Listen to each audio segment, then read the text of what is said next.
Well, no doubt COVID-19 is changing the way property managers and landlords are conducting their business. But there are some things I think you need to know about, and I'm going to discuss them in this video.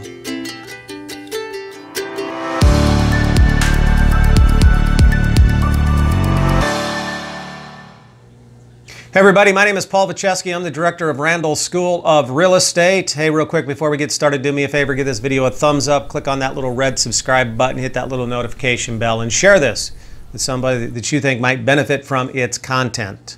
Okay, so we know that COVID-19 has taken this country by storm. Every industry is being impacted, but maybe no industry is more impacted than the landlording and property management communities. So there are some things and questions and whatnot that I've been getting, so I thought I'd address a few of them here in this video. Number one, evictions. There are, I think, 9 states now and 36 cities, I believe, that have put some type of moratorium on evictions. There is a big push right here in Nebraska for the same thing. I know Legal Aid of Nebraska and about 30 other nonprofits have petitioned the Supreme Court of Nebraska to put a stay on evictions. State Senator Megan Hunt, I believe her name is, has petitioned the governor and the legislative members to also put an actual abatement rent bill out there.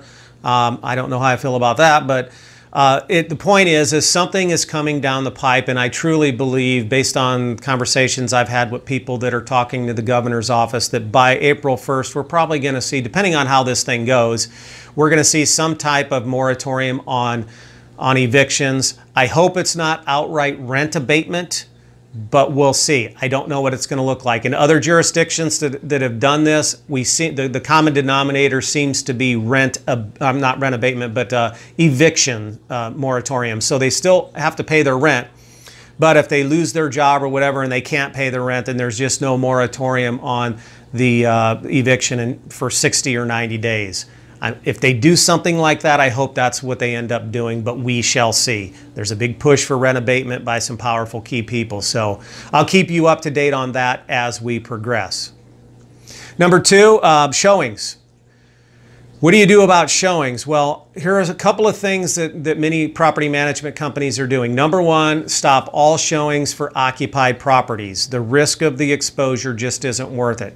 So show only vacant properties. And when you do show those properties, there's a couple of things you can do to minimize risk. Number 1 is please ask pre-screening questions about their health. And there are 3 questions that is appropriate to ask before you send somebody out to do a showing. And that is, number 1, have you or anyone in your household had flu-like symptoms in the last 14 days?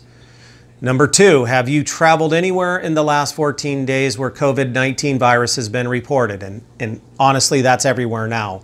And number 3, have you or anyone in your household been exposed to anyone suspected to have COVID-19, or are you or anyone in your household under mandatory or voluntary quarantine? I think probably questions 1 and 3 are the most relevant here. Please ask those questions before you send somebody out. Now, to stay in the good graces of fair housing, it's important that if you ask one person these 3 questions, you have to ask everybody those same 3 questions. So make sure you ask your pre-qualifying questions. If you do send somebody out, remember your social distancing and minimize contact. So when your leasing agent gets there, a good idea is just to open up the door and allow the folks to go in and take a look.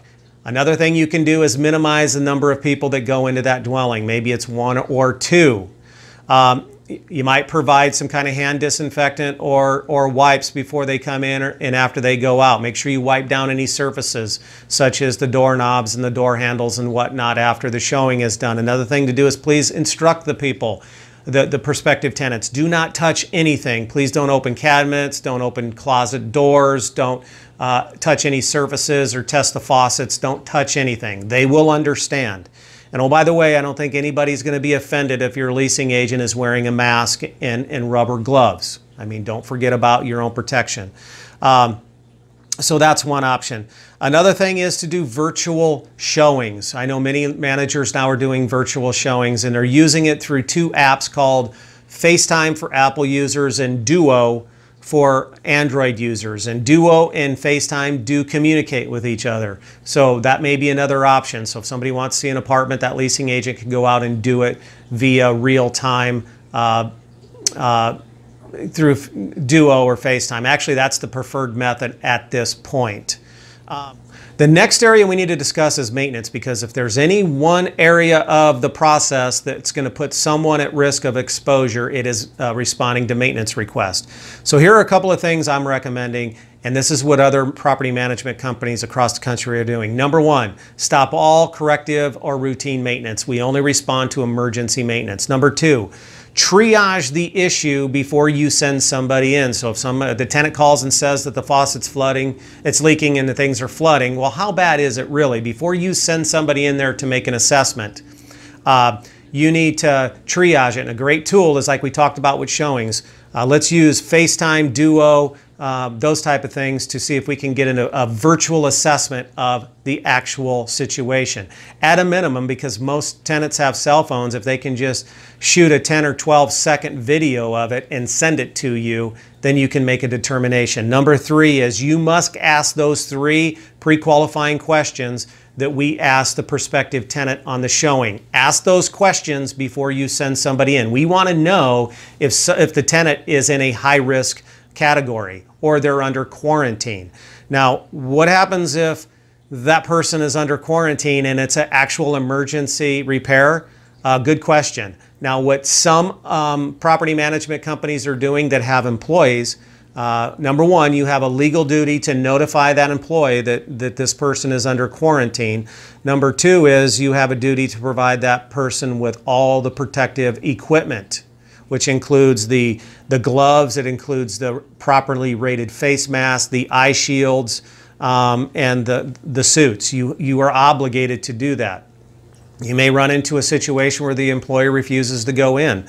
The same situation occurs if you're going to send in a contractor, a 1099 contractor. You have a duty to notify them of the situation, and you have a duty to tell them to wear PPE, personal protective equipment. Now, one of the things that I've been hearing is people, plumbers and electricians and stuff that have to go in there, is they're charging 4, 5, 6 times the normal rate because of the risk.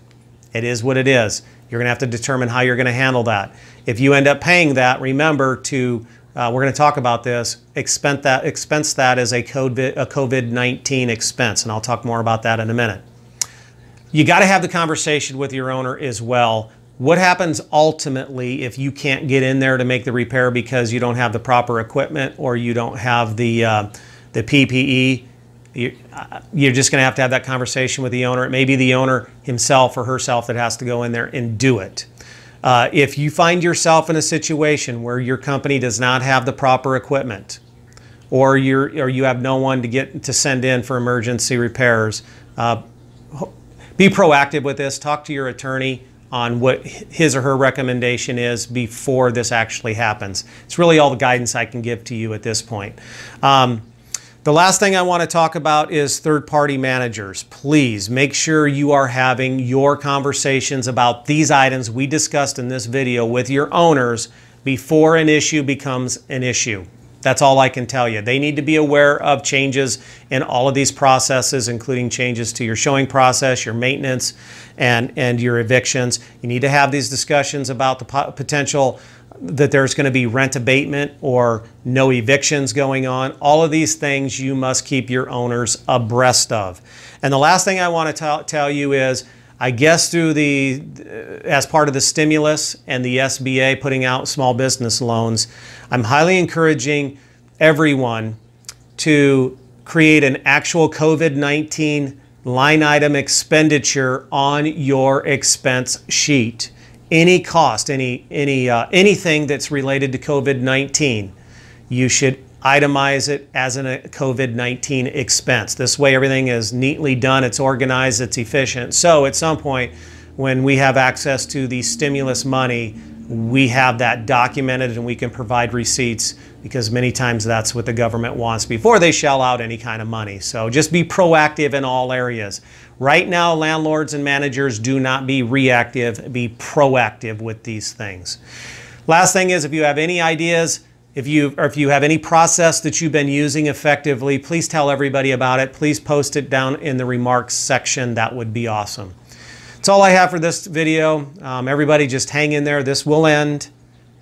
It will end, I promise you. But in the meantime, we're all trying to do the best we can. Let's just share our experiences, our advice, and our ideas with others. Be safe out there.